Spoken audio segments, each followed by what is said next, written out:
చలికాలంలో కమలాలు వస్తాయి. చలికాలం లేనప్పుడు ఇతర కాలాల్లో బత్తాయిలు వస్తాయి.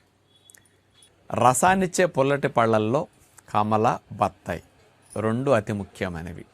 రక్షణ వ్యవస్థను యాక్టివేట్ చేయడానికి, విటమిన్ సిని బాగా అందించడానికి ఈ రెండు బాగా పనికొస్తాయని మనందరికీ తెలుసు.